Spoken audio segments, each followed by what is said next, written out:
Bonjour tout le monde, je suis ravie de vous retrouver dans cette vidéo, comme promis, sur l'amour de soi. Comment sortir du mal-être, comment sortir de la tristesse, comment sortir peut-être de l'isolement et comment sortir de l'insatisfaction face à sa vie.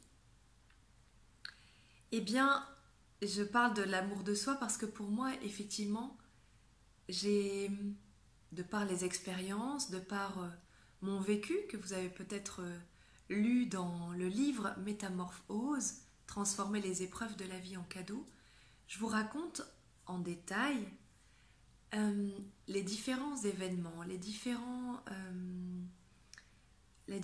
épreuves, les différentes expériences que la vie m'a envoyées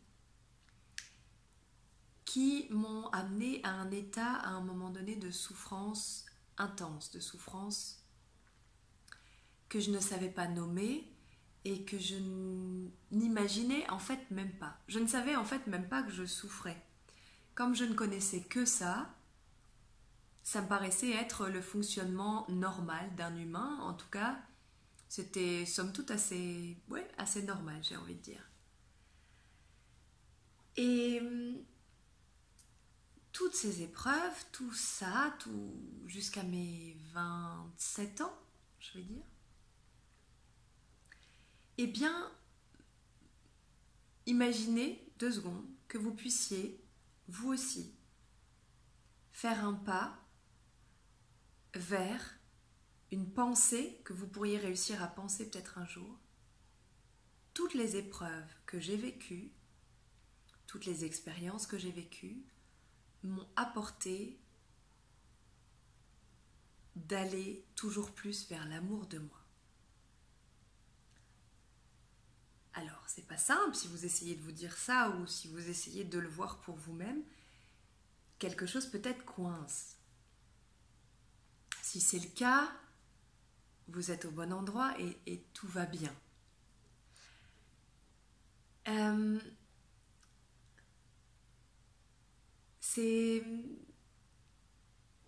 réfléchis si je vous parle d'un exemple concret ou pas. Parce que je crois que les exemples concrets, c'est toujours bon. Et puis, j'aime plutôt ça. Je vous propose d'imaginer ce que c'est, ou ce que ça a été, plutôt, pour moi, d'un jour pouvoir me dire, je suis née après un enfant décédé, avec une maman absente, d'un certain point de vue, elle était présente, mais elle était absente psychiquement, mentalement, psychologiquement. Et j'ai pu, à un moment donné, me dire merci à cet événement. Alors, comment on fait pour ça? Et à vrai dire, à quoi ça sert? Dire merci à ce qu'on a vécu, c'est bien une... Ouais, et alors? Qu'est-ce que ça change? En fait, j'ai vraiment compris, et ce que je voudrais vous transmettre là aujourd'hui, que vous puissiez vous aussi sentir, c'est qu'à travers ces différentes épreuves, à travers ces différents moments de ma vie, à travers ces difficultés, à travers ces tensions,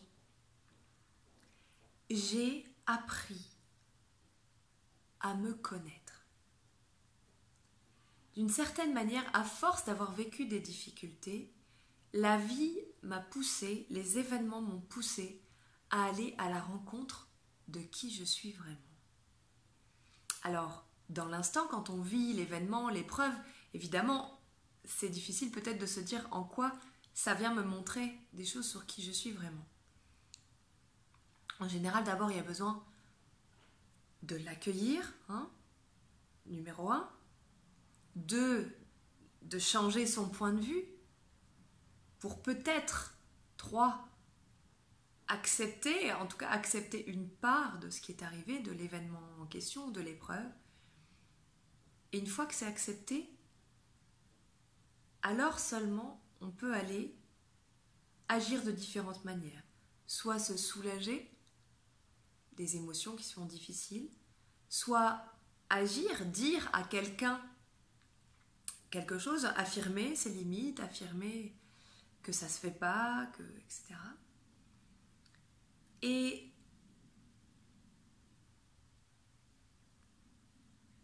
c'est seulement là, vous voyez, hein, c'est vivant chez moi. Et c'est seulement là qu'alors on rentre en contact avec la part de nous qui a une souffrance. Ça ne veut pas dire que tout notre nous a une souffrance, mais une part a une souffrance. Et là, on peut aller, comme je vous ai dit, agir, mais aussi prendre dans les bras, pardonner, etc., etc. Après, je ne vais pas m'étaler là-dessus parce que j'en parle dans d'autres vidéos, j'en parle dans les ateliers en ligne, j'en parle.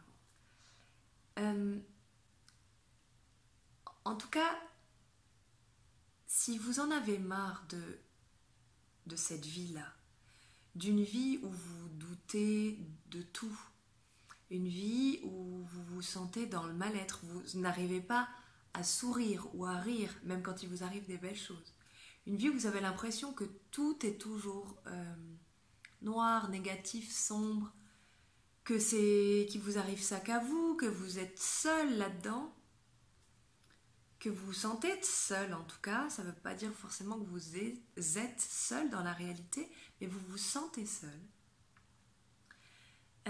Eh bien,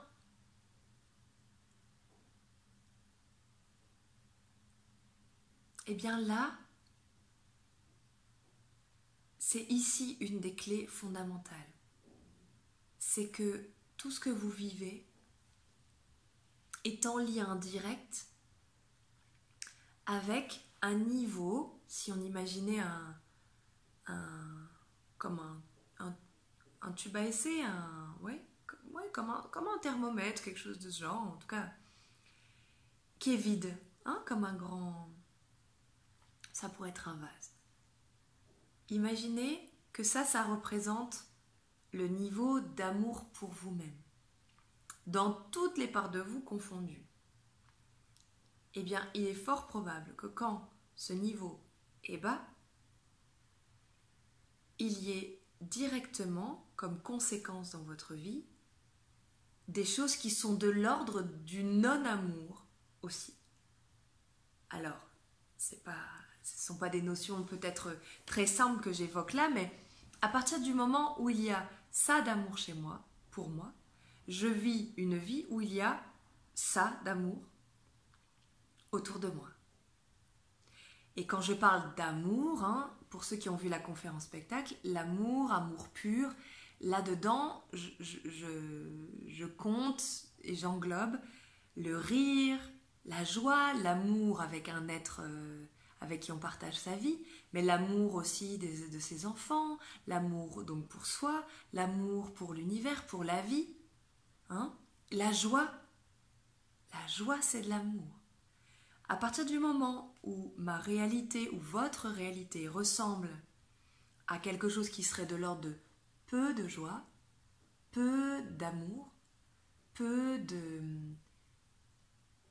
sentiments de bonheur, en tout cas de pouvoir savourer la vie, la vivre pleinement, eh bien c'est que, a priori, parallèlement, le niveau intérieur d'amour pour vous-même, il est à peu près, pour schématiser, de la même teneur et de la même quantité. À partir de là, j'ai décidé cette semaine de vous donner dans toute cette série de vidéos les clés pour mettre plus d'amour dans votre thermomètre intérieur, dans votre vase, dans votre... bref, quelle que soit la forme que vous décidiez, en tout cas, d'aller en mettre plus à l'intérieur. Tout à l'heure, je disais, les épreuves ont appris à m'amener à quelque part à un endroit où il était important que j'apprenne à me connaître. Pour être plus clair et dit autrement, comment puis-je aimer quelqu'un que je ne connais pas ? Je vous pose la question, est-ce que vous pouvez aimer quelqu'un que vous ne connaissez pas ? Est-ce que vous aimez quelqu'un que vous ne connaissez pas ? Est-ce que ça vous est déjà arrivé ? Non, évidemment que non. Si vous ne connaissez pas cette personne, vous ne savez pas les choses en elle qui vous attendrissent, qui vous font adorer cette personne, tout comme aussi les petits défauts et les endroits où ça coince. Mais vous savez, avec une amie, avec un enfant, vous savez faire avec les côtés que vous adorez et les côtés que vous aimez un peu moins, mais qui sont là et qui font partie de la personne que vous aimez. Vous êtes d'accord avec ça? Oui, on est d'accord que si votre enfant n'a pas que des bons côtés, vous l'aimez. Si votre, voilà, je sais pas, une personne très proche de vous, une sœur, une amie, prenez une personne vraiment pour qui vous avez beaucoup d'amour. Cette personne, vous l'aimez avec ses bons côtés et ses mauvais côtés. Mais parce que, avant tout, ça sous-entend que vous connaissez ses bons côtés, que vous en avez déjà rencontrés, et que vous connaissez ses mauvais côtés, entre guillemets. C'est là où je veux en venir. C'est qu'il est fondamental d'apprendre à se connaître. Si je ne sais pas qui je suis, je ne peux pas m'aimer pleinement. Si je ne sais pas qu'est-ce qui a fait que je suis ce que je suis, si je ne vais pas voir comment j'ai vécu les épreuves de ma vie, comment j'ai agi, qu'est-ce qui se répète dans ma vie, qu'est-ce qui fait pleinement partie de comment moi je réagis, comment moi je vis, comment moi je réagis au froid, au chaud, à l'alimentation, au sommeil, à la relation, au sport, au français, à la vidéo, aux images, aux photos. Bref, tout ce qui fait que vous êtes vous. C'est d'ailleurs un des premiers ateliers qui est vraiment sur le qui suis-je vraiment, avec l'invitation d'aller aussi découvrir quelles sont les choses qui font que vous êtes vous, pleinement vous, avec les choses qui vous passionnent, les choses que vous aimez, et de faire le tri dans tout ça. Ça me paraît hyper important. Alors voilà pour cette première vidéo. J'espère que vous avez bien entendu. Une des clés principales pour apprendre à mettre plus d'amour dans sa vie, c'est de s'aimer soi. Un peu plus. Si on veut un peu plus de joie, un peu plus d'amour, alors on met un peu plus d'amour et un peu plus d'amour pur et donc de joie à l'intérieur de soi. Et ça commence par, première vidéo, apprendre à se connaître, observer qui vous êtes, mettre de la conscience sur ce qui fait que c'est vous et que c'est pas votre voisin. Alors je peux vous donner cette première piste aujourd'hui, je vous propose là, dans cette journée qui démarre peut-être pour vous ou dans les heures qui arrivent, prenez une feuille et notez, à partir de vos habitudes, de vos horaires, notez des choses sur vous. Comme si vous étiez curieux d'une nouvelle personne et dites-vous, tiens, cette personne, elle se lève à 7 heures. Elle aime se lever à 7 heures. Oh, tiens, cette personne, elle a du mal à se lever à 7 heures. Ah, tiens, cette personne, elle aime manger froid. Elle aime les salades, elle aime les choses comme ça. Ah non, cette personne, elle aime... Et allez comme si c'était la rencontre avec quelqu'un que vous n'aviez jamais rencontré pendant quelques heures, pendant la prochaine journée. Et si vous pouvez le perpétuer sur plusieurs jours, c'est encore mieux. Mais déjà, faites cet exercice, allez à la rencontre de vous. Je vous souhaite une excellente journée à la rencontre de vous-même. Je vous dis à la prochaine pour la prochaine vidéo donc sur l'amour de soi. Car vous pourrez vivre à l'extérieur une vie heureuse, épanouie, avec de la joie, savourer pleinement la vie, les petits bonheurs comme les grands. Partagez votre vie avec des gens que vous aimez si l'amour de vous est plus grand, si vous le nourrissez, si vous remplissez votre vase à vous d'amour infini, d'amour inconditionnel, d'amour pur. Si vous avez envie de continuer ce processus, si vous avez envie de démarrer dès aujourd'hui, sachez qu'il existe en ligne et vous le savez peut-être déjà parce que vous avez lu le livre Métamorphose. Il existe les ateliers Métamorphose.